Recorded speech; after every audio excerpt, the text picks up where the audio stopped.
Bienvenidos y bienvenidas a una nueva inmersión profunda. Hoy tenemos por delante un análisis verdaderamente fascinante. Muy fascinante, de hecho. Sí, vamos a explorar los misterios de un texto antiguo que ha atravesado, absolutamente todos los extremos posibles de la experiencia humana e institucional. Ha pasado por todo. Tal cual. Ha sido venerado, escondido en lugares secretos para su protección, ferozmente excomulgado por líderes religiosos y, a lo largo de los siglos, profundamente malinterpretado. Y me atrevería a decir que cada generación lo malinterpreta a su manera. Exacto. Estamos hablando de el libro de Enoc. Para quienes nos escuchan con interés en la historia, la evolución del pensamiento místico o simplemente en los relatos que desafían el canon oficial. Que siempre son los mejores. Totalmente. Esta exploración de hoy tiene ingredientes formidables. Hablamos de ángeles que abandonan su posición celestial, gigantes caminando por la tierra, misticismo ancestral e incluso, y esto es una locura, relatos de ascensión que ciertos teóricos modernos han llegado a confundir de manera bastante literal con abducciones extraterrestres. O sea, de todo, un poco de todo. Sí. Tenemos sobre la mesa un análisis sumamente detallado sobre la historia y el contenido de este documento. Y para ayudarnos a navegar por este laberinto de información, me acompaña nuestra voz experta en el tema. ¡Qué excelente oportunidad para adentrarnos en estos misterios! El placer es todo mío. Es un material sumamente rico. Analizar el libro de Enoc es, en muchos sentidos, abrir una cápsula del tiempo que expone no solo las creencias y cosmologías de las civilizaciones antiguas, sino también las complejas maneras en que las instituciones han lidiado con el conocimiento que resulta, digamos, incómodo. Claro, lo que desafía el paradigma establecido. Exactamente. Y quiero hacer una aclaración importante para nuestra audiencia antes de arrancar. Al adentrarnos en estos textos de profundo contenido teológico, nuestro enfoque será estrictamente analítico. Ajá, imparcialidad total. Sí, vamos a explorar y reportar las narrativas documentadas, observándolas como piezas históricas y literarias, sin, y esto es clave, sin validar estas creencias como verdades absolutas del universo. Las tomamos como los hechos documentados que componen esta obra. Esa imparcialidad es la clave para no perdernos en la forma y poder apreciar el fondo. Bueno, vamos a desglosar esto, empezando por un término que suele acompañar a estos textos antiguos y que en la actualidad arrastra una connotación bastante injusta. La palabra apócrifo. Esa misma. En el lenguaje coloquial de hoy, si alguien dice que un documento es apócrifo, básicamente está diciendo que es falso o una falsificación. Una copia pirata, casi. Exacto. Pero la historia etimológica nos cuenta algo radicalmente distinto, ¿no? Así es, y es una distinción crucial. Para los iniciados en las tradiciones precristianas, el término apócrifo no tenía absolutamente nada que ver con la falsedad. Significaba realmente desconocido u oculto. Oculto, o sea, protegido. Tal cual. Se utilizaba para clasificar aquellos escritos fundamentales que contenían doctrinas esotéricas arcanas. Es decir, eran textos deliberadamente reservados para un grupo selecto. Porque eran demasiado complejos. Porque se entendía que requerían un nivel de preparación intelectual y espiritual específico para no ser malinterpretados por las masas. Fíjate qué interesante. Es decir, que originalmente no era un juicio de valor sobre la veracidad del texto, sino una medida de seguridad o exclusividad, como la sección restringida de una biblioteca, digamos. Muy buena analogía, ¿sí? Pero claro, en algún momento, la narrativa oficial decidió que oculto debía transformarse en sinónimo de peligroso. O de prohibido. Exactamente. A partir del siglo II después de Cristo, vemos un cambio de paradigma. Las autoridades hebreas comenzaron a definir estos libros bajo el término Hasbonim. Hasbonim. Que se traduce como extraños, y su lectura pública y oficial fue formalmente prohibida. Ya no encajaban en la ortodoxia del culto litúrgico. Sin embargo, y esto es muy curioso, no los destruían por completo. Claro, no querían borrar la historia entera. No. Estos textos eran separados y guardados en un recinto secreto de las sinagogas llamado Hueniza. De ahí que pasaran a ser conocidos como Seferim Huenosim, o sea, literalmente, libros ocultos. Y luego, al entrar en la era cristiana, la clasificación de lo que es apócrifo y lo que no lo es, se convierte en un verdadero laberinto de definiciones cruzadas. Un enredo taxonómico fascinante. Por un lado, la tradición católico-romana estableció su colección oficial en la Vulgata. La traducción latina del siglo IV. Sí, exacto. Todo texto que quedó fuera de esa compilación oficial, por considerarse no inspirado por la divinidad, fue catalogado por ellos como apócrifo. Pero luego entran los protestantes y cambian las reglas. Sí. La teología protestante utiliza clasificaciones distintas. Ellos llaman apócrifos a los libros que los católicos sí aceptan, los que llaman deuterocanónicos, y a los textos que los católicos consideran apócrifos, como el libro de Enoc, los protestantes los denominan pseudoepígrafos. ¡Wow! Tienen terminologías superpuestas que significan cosas distintas dependiendo de quién sostenga el diccionario. Totalmente. Ahora, alejándonos de las etiquetas y yendo a la supervivencia física del manuscrito, resulta que el acto mismo de esconder el texto, de volverlo apócrifo, fue paradójicamente lo que lo salvó de la aniquilación. Lo fascinante aquí es trazar el viaje material de este documento a través de los siglos. Los análisis históricos nos indican que el libro de Enoc fue redactado originalmente en hebreo arcaico. La escritura fenicia. Esa misma, o posiblemente en arameo. Y los académicos coinciden en atribuir la autoría a la comunidad mística de los eseños. Se sitúa su creación de manera contemporánea a Juan Hircano. El rey y sumo sacerdote de Judea. En el siglo II a.C., lo cual nos proporciona una ventana de tiempo muy específica para su inmensa influencia inicial. Pero esa influencia rápidamente se convirtió en un blanco. Los registros indican que el original en hebreo sufrió una destrucción sistemática. Lo cazaron, básicamente. Sí, los líderes religiosos lo consideraban una amenaza a la ortodoxia. Y el golpe de gracia llegó en el siglo V, cuando el libro sufrió una excomunión formal a través de una decisión apostólica. Lo declararon pernicioso. Desde la perspectiva de Occidente y Medio Oriente, el texto había dejado de existir. Y habría desaparecido para siempre en las sombras de la historia de no ser por una anomalía geográfica y cultural. Que es mi parte favorita de la historia. Es increíble. La versión íntegra que el mundo conoce hoy logró preservarse únicamente porque 3 copias manuscritas en idioma etíope antiguo o copto encontraron refugio en Abisinia. En el Cuerno de África. Exacto. La lejanía de los centros de poder eclesiástico europeo permitió que estos manuscritos sobrevivieran sin ser perturbados durante siglos. No fue sino hasta finales del siglo XVIII que el viajero escocés James Bruce los descubrió. Y los llevó a Europa. Sí. Y eso permitió que el Dr. Lawrence publicara la primera traducción íntegra al inglés en el año 1821. Una cápsula del tiempo que cruzó continentes. Y la historia se repite con una variante del mismo texto. Según las fuentes, hubo otro documento, conocido como el Libro de los Secretos de Enoc. O el Enoc eslavo. Este manuscrito quedó completamente aislado, resguardado en los fríos archivos de Rusia durante aproximadamente 1200 años. Una barbaridad de tiempo. Y recién en 1896, el traductor W. R. Moorfield lo presentó al mundo de habla inglesa. Nos demuestra cómo el conocimiento humano no siempre avanza en línea recta. A veces queda congelado esperando milenios. Es un recordatorio palpable de la fragilidad de la historia escrita. Textos fundamentales pueden ser borrados por decretos y sobrevivir solo por el azar de la geografía. Aquí es donde se pone realmente interesante. Porque una vez que entendemos lo mucho que costó preservar este libro, la pregunta obligada para quienes escuchan es, ¿qué contiene exactamente para haber generado tanta controversia?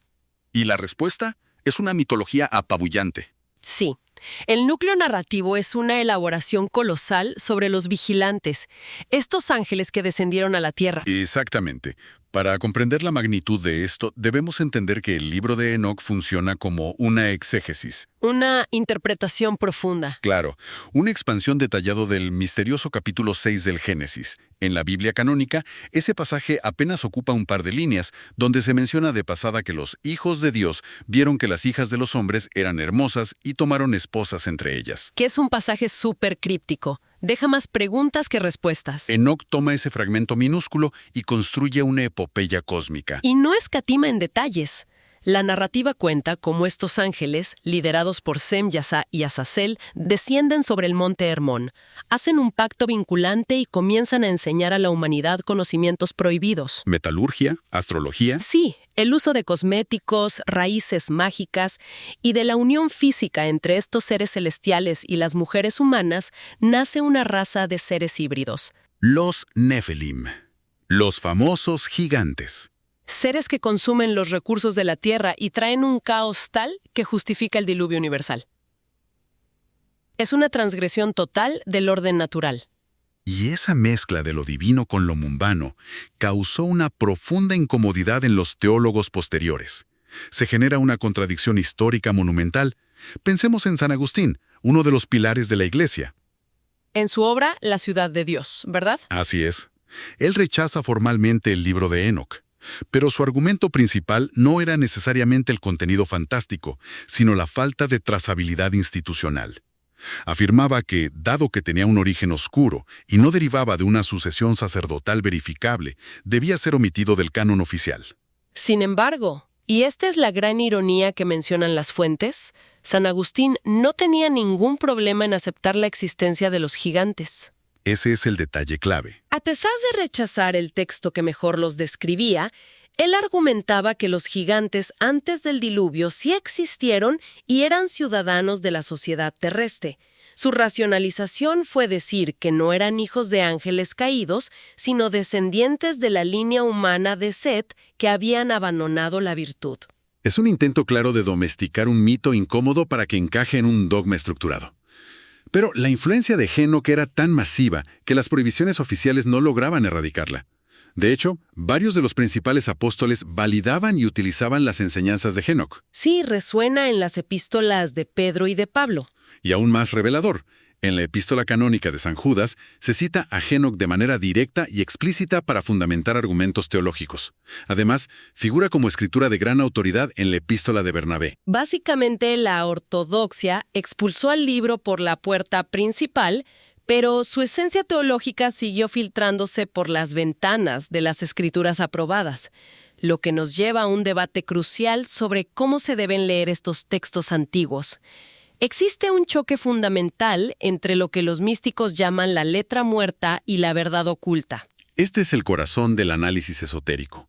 Pensadores como el místico alemán Jacob Boehme argumentaban con firmeza que tomar libros sagrados, como el libro de Enoc o el Apocalipsis, y leerlos bajo el prisma de la literalidad histórica es perder el tiempo irremediablemente. Boehme y otros iniciados decían que estos textos fueron diseñados usando capas. Velos o cortezas alegóricas, sí, para proteger la sabiduría interna de lecturas superficiales. Aquí entra el concepto de leer con gnosis, que muchas veces para el público general se malinterpreta como tener datos secretos o información en clave. Sí, y es mucho más orgánico que eso. Para usar una analogía de las fuentes, leer la letra muerta es como leer un manual técnico súper detallado sobre cómo funciona el equilibrio en una bicicleta. Puedes memorizar la física, pero eso no significa que sepas andar en ella. Exacto. La gnosis, en cambio, es la experiencia visceral, silenciosa e interna de montarte en la bicicleta y sentir el equilibrio por ti mismo. Es una sabiduría interior vivencial. Esa es una analogía muy precisa. Filósofos clásicos como Orígenes y Porfirio señalaban constantemente que las naciones de la antigüedad compartían la tradición de envolver sus misterios más profundos bajo el ropaje de mitos aparentemente rústicos. Quien se quedaba en la superficie discutía sobre la veracidad del mito. Claro, discutían si los gigantes existieron o no. Exacto, pero quien aplicaba la gnosis extraía el principio universal. Maimónides lo articuló de una forma magistral. Él postuló que cuando nos topamos con una historia que resulta excesivamente absurda o contraria al sentido común, podemos estar seguros de que esa corteza estridente está ocultando la sabiduría más profunda. La absurdidad del relato literal es la señal de tránsito que indica que hay un tesoro escondido debajo. Tal cual. Es una perspectiva que cambia por completo la forma de acercarse a cualquier texto antiguo. O sea, si a alguien le parece ridículo que ángeles físicos se reproduzcan con humanos para crear gigantes que se comen los recursos del planeta... Quizás es porque no se está mirando la alegoría. La alegoría de la corrupción humana, el ego y la materialidad. Y esta sabiduría no se quedó solo en textos oscuros. Vemos el ejemplo de las sibilas, las legendarias profetisas contemporáneas a Enoc.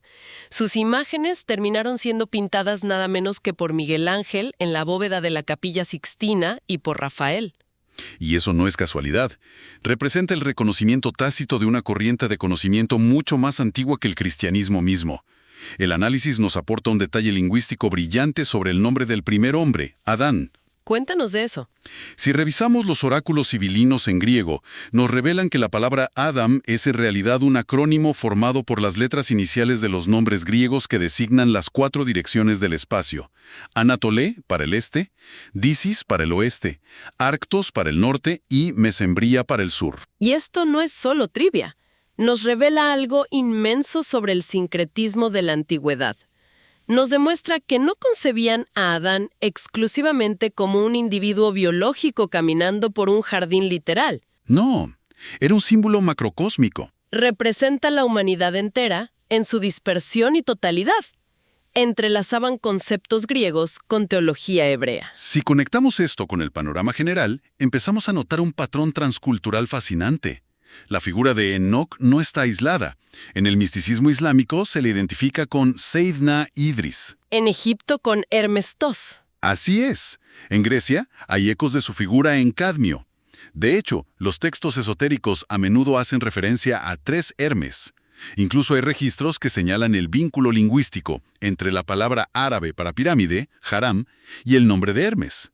Estamos observando una red de arquetipos compartidos por toda la humanidad antigua. Y ese arquetipo de la ascensión culmina en cómo el texto describe el destino de este patriarca. La frase bíblica es breve. Caminó pues Enoc con Dios y desapareció porque lo llevó Dios. Muy críptico. Sí, pero el misticismo judío temprano, el Merkabá, que se enfocaba en las visiones del trono celestial, desglosa esto de formas asombrosas. Hay relatos atribuidos al rabino Ismael, donde describe a Enoc transformándose en el ángel Metatrón. Narra cómo su propia carne, sus tendones y sus huesos fueron transmutados en antorchas llameantes. Es una imaginería visualmente arrolladora.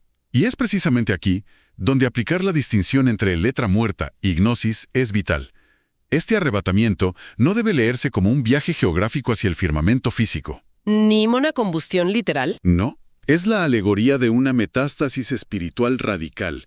Es el éxtasis místico llevado a su límite absoluto. En el sufismo, los maestros describen este estado como el baka, la subsistencia en lo divino fuera de toda forma material. En las doctrinas hindúes sería el moksha. La liberación final, que sigue al estado de extinción que los sufíes llaman fana. El místico Al-Halayah lo describe perfecto. Alcanzar una gloria donde el ego se disuelve por completo, donde quien conoce y lo que es conocido se vuelven una misma identidad. Es una abstracción filosófica de una profundidad tremenda. Y es exactamente esa sofisticación la que contrasta de manera tan brutal con las lecturas contemporáneas comerciales. El neomaterialismo, sí.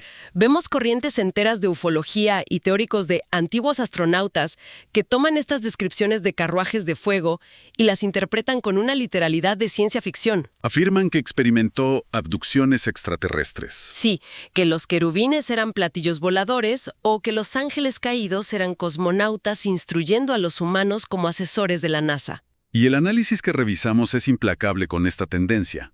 La cataloga como un pastiche conceptual nacido de la ignorancia absoluta del esoterismo genuino. Reducir estados alterados de conciencia a encuentros físicos con seres biológicos de otros planetas es vaciar a la mitología de todo su poder transformador.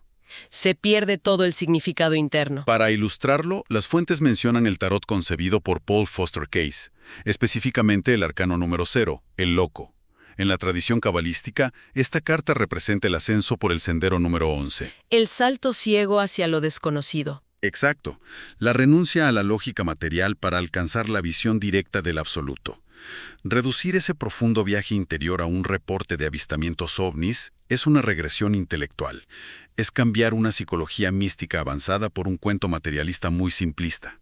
Entonces, ¿qué significa todo esto? Después de recorrer este camino que nos llevó desde sectas, aislando manuscritos en el desierto, pasando por pergaminos salvados en África, hasta debates sobre si los gigantes bíblicos llegaron en naves espaciales, emerge una claridad rotunda. El libro de Enoc opera como un espejo milenario. Un espejo muy revelador. Para quien se asoma a sus páginas buscando monstruos literales o justificaciones para teorías de conspiración materialistas, el texto tomado al pie de la letra parecerá dárselos. Pero para quien decide usar la lente de la gnosis, quien busca descifrar los arquetipos para entender la transformación espiritual de la psique humana, sigue siendo un mapa asombrosamente vigente. Y eso nos deja con una reflexión ineludible. Durante milenios, las instituciones ocultaron celosamente estos textos. El argumento oficial era que las masas no poseían la madurez necesaria para discernir la alegoría de la realidad. Temían que la gente se aferrara a la letra muerta. Y perdiera el mensaje central. Hoy habitamos una era de información sin precedentes. Tenemos acceso inmediato a estos textos prohibidos. Sin embargo, al observar cómo sectores masivos prefieren depositar su fe en interpretaciones de ciencia ficción sobre alienígenas, evitando el riguroso trabajo de introspección espiritual que estos mitos exigían, resulta imperativo preguntarnos para quienes nos escuchan: ¿hemos evolucionado verdaderamente en nuestra capacidad para interpretar la complejidad del mundo interior? ¿O será que nuestra cultura contemporánea sigue requiriendo que los misterios más profundos permanezcan ocultos a plena luz del día? Una pregunta contundente que resuena profundamente en nuestra era de sobreinformación. A nuestra audiencia que nos ha acompañado en este recorrido de desciframiento, muchísimas gracias por su curiosidad. Ha sido un viaje increíble. Una exploración extraordinaria a través de los siglos, desafiando las interpretaciones fáciles. Nos despedimos por ahora, recordando siempre la importancia de cuestionar la corteza de las historias que heredamos para poder eventualmente encontrar la sabiduría que guardan en su interior. Hasta el próximo análisis.